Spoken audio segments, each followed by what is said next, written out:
अस्सलाम वालेकुम students, I hope आप सब खैरियत से होंगे। आज का जो हमारा टॉपिक है वो है मैकेनिज्म ऑफ एंजाइम रिएक्शन या एंजाइम एक्शन कि एक एंजाइम कैसे काम करता है, उसका मैकेनिज्म क्या क्या है, किस तरीके से वो सबस्ट्रेट के साथ बाइंड करके प्रोडक्ट बनाएगा, कैसे वो एक्टिवेशन एनर्जी को कम करेगा।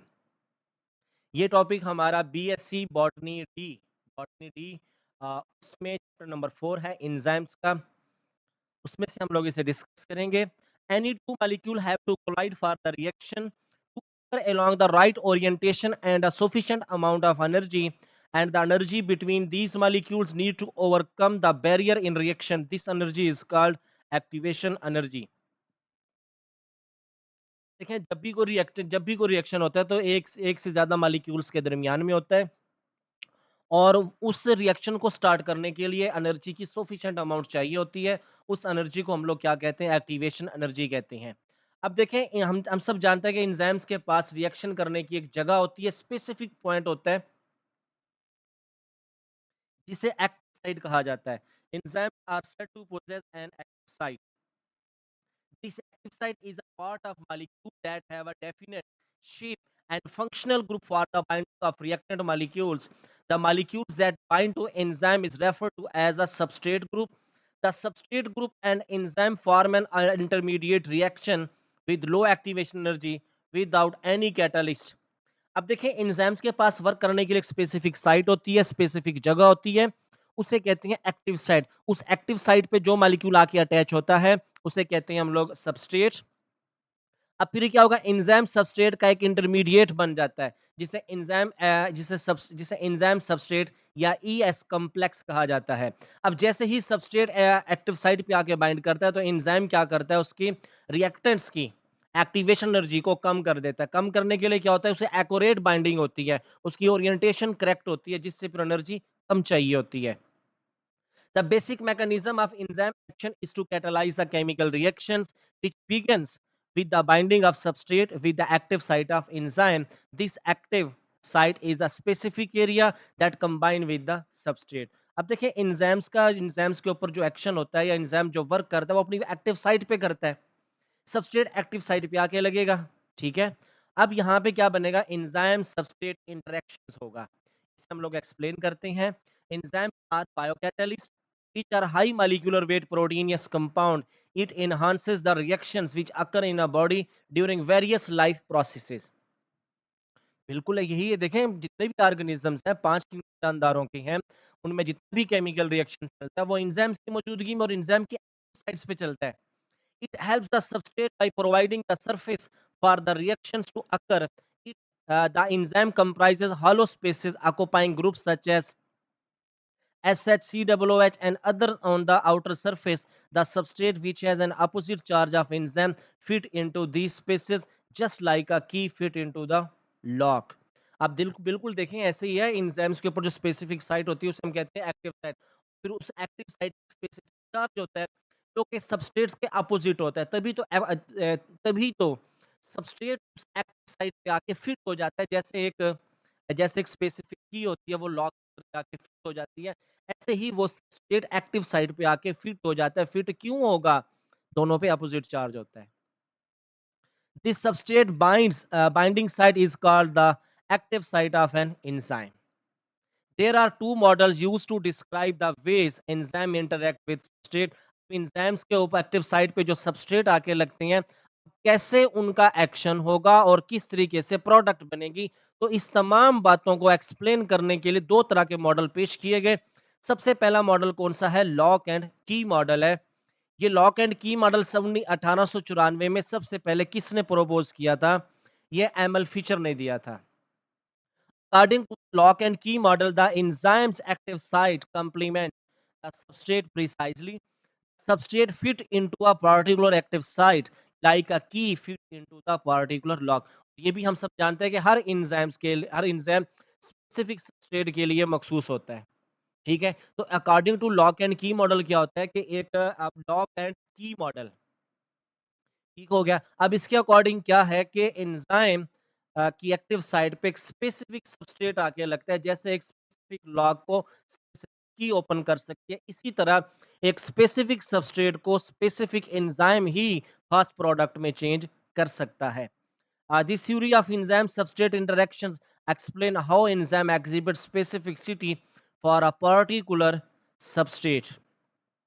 डायग्राम में देखें आप लोग, ये एक एंजाइम है, ये सबस्ट्रेट है, सब स्पेसिफिक सबस्ट्रेट है, उसकी शेप एक्टिव साइट के अकॉर्डिंग है, तभी तो वो उसमें आके फिट हो गया है, तभी इसको क्या कहेंगे, एंजाइम सबस्ट्रेट कॉम्प्लेक्स। फिर क्या चलेगी, कैटालाइसिस चलेगी, एंजाइम प्रोडक्ट कॉम्प्लेक्स, उसी के ऊपर क्या होगा, एक स्पेसिफिक प्रोडक्ट बनेगा, जो कि फिर प्रोडक्ट एंजाइम से अलग हो जाता है और एंजाइम उस सब प्रोडक्ट से सेपरेट हो जाता है।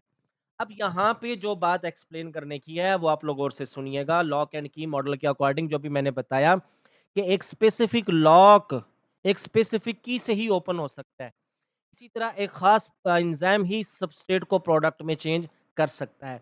अब इसके अकॉर्डिंग ये है कि भी जो सबस्ट्रेट है वो अपने मखसूस एंजाइम की खास एक्टिव साइट पे ही फिट होता है, किसी दूसरे एंजाइम की एक्टिव साइट पे फिट नहीं होगा। तो यहाँ से हमें पता चलता है कि भी हर एक एंजाइम अपने काम के एतबार से क्या होता है, मखसूस होता है। यहाँ लॉक एंड की मॉडल फिर किस बात को एक्सप्लेन करता है, ये एक्सप्लेन करता है एंजाइम स्पेसिफिसिटी को, ठीक है।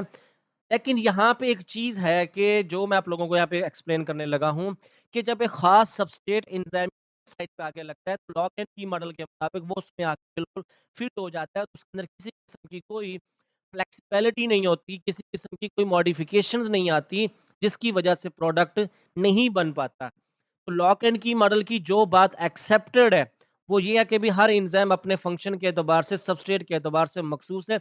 ये बात लॉक एंड की मॉडल की एक्सेप्टेड है। जो बात लॉक एंड की मॉडल की एक्सेप्टेड नहीं है, वो ये है कि एंजाइम की एक्टिव साइट रिजिड है। किसी किस्म की कोई फ्लेक्सिबिलिटी इसके अंदर नहीं होती।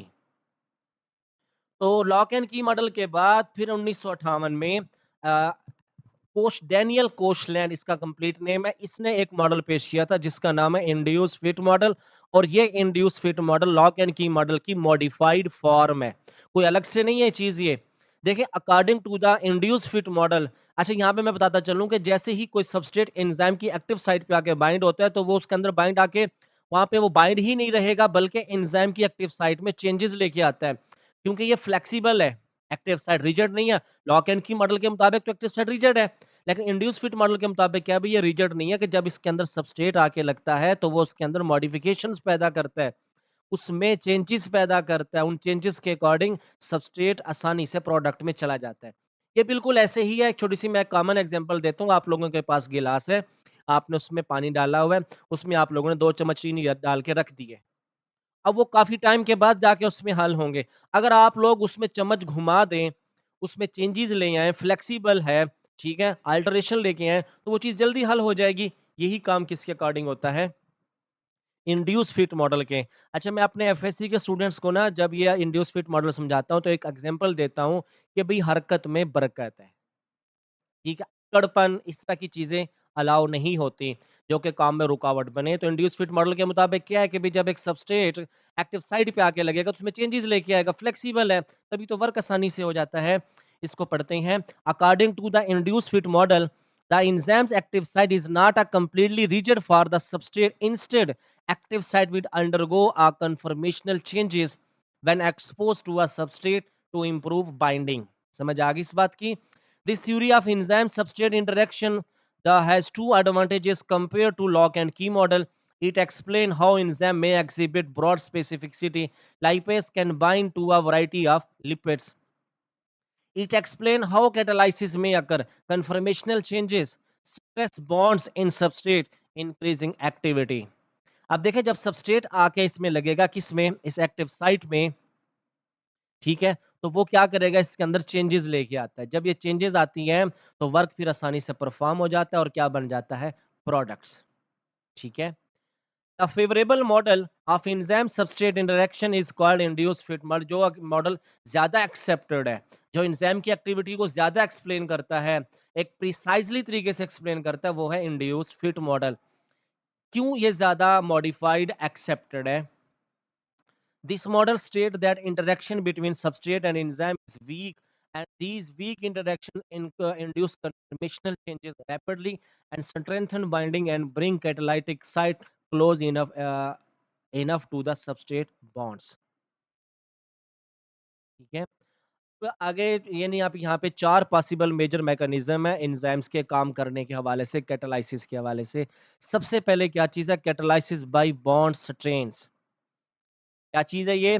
The induced structural rearrangement in this type of catalysis produce strain substrates bonds that attain transition state more easily. The new conformation forces substrate atom and catalytic group like aspartate into conformation that strain substrate bond. अब वो ये बात कर रहा है कि जब substrate active site पे आके लगता है तो उसके अंदर कन्फर्मेशनल चेंजेस आती हैं, उसमें कन्फर्मेशंस आती हैं, स्ट्रेन रिड्यूस होती है और क्या हो जाता है, सबस्ट्रेट इजीली प्रोडक्ट में चला जाता है। एंजाइम्स की कैटालाइसिस के हवाले से जो दूसरी पॉसिबल मेजर मैकेनिज्म है वो है कोवलेंट कैटालाइसिस। अब कोवलेंट कैटालाइसिस से मुराद ये है कि जब सबस्ट्रेट एंजाइम की एक्टिव साइट पे आके लगता है तो यहाँ पे कोवलेंट चेंज आती है। It means that covalent bond बनता है जो कि फिर एंजाइम की एक्टिव साइट में पॉसिबल चेंजेस लेके आता है और उन चेंजेस के नतीजे में क्या होता है, जो सबस्ट्रेट में बॉन्ड्स होते हैं वो इजीली ब्रेक कर जाते हैं और प्रोडक्ट बनना शुरू हो जाती है। नंबर सी पे है catalysis involving acid and base. Other mechanism add to the completion of catalytic events which are launched by certain mechanism such as usage of glutamate as a general acid catalysis। और बहुत सारे enzyme में catalyst खास तौर पे acidic catalyst होते हैं जो क्या करते हैं, एंजाइम्स की एक्टिविटी को बढ़ा देते हैं। नंबर ऑफ डी पे है catalysis by orientation and proximity. Enzyme substrate interaction induce reactive groups into proximity with one another. Also groups like aspartate are chemically reactive and their proximity towards the substrate favors their involvement in catalysis।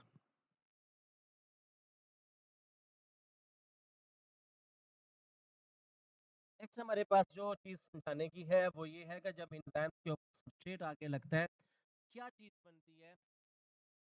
ये सामने देखें, मैं इसको explain कर देता हूँ, आप लोग इसको रीड करेंगे स्क्रीन पे जो नजर आ रहा है आप लोगों को। ठीक है, अब इसमें वो ये बात कर रहा है कि in action and nature of enzymes कि एंजाइम काम करता है। सामने स्क्रीन पे देखें आप लोग, देखें एंजाइम के ऊपर सबस्ट्रेट या एक्वेशन नीचे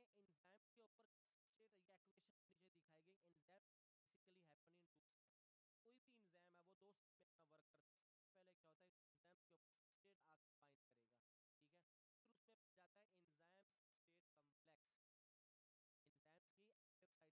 टू स्टेप। कोई भी एंजाइम है वो दो स्टेप में अपना वर्क करता है। सबसे पहले क्या होता है, एंजाइम के ऊपर सबस्ट्रेट आके बाइंड करेगा, ठीक है, फिर उसमें जाता है एंजाइम सबस्ट्रेट कॉम्प्लेक्स। एंजाइम्स की एक्टिव साइट पे कौन आके लगा होता है, सबस्ट्रेट। जैसे वो सबस्ट्रेट आके लगेगा तो उस बाइंडिंग साइट में कन्फर्मेशनल चेंजेस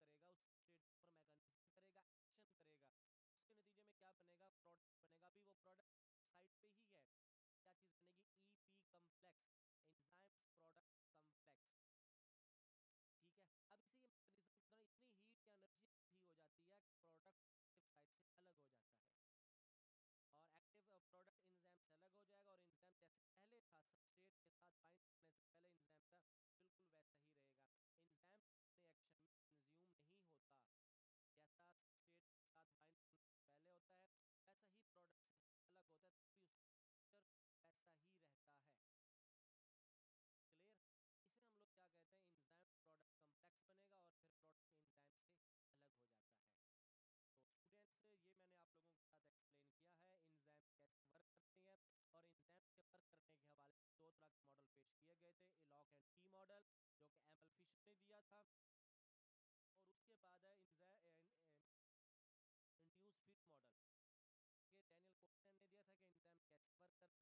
एसिड्स की कंपोजिशन होती है, उसकी कंफर्मेशन होती है, वैसे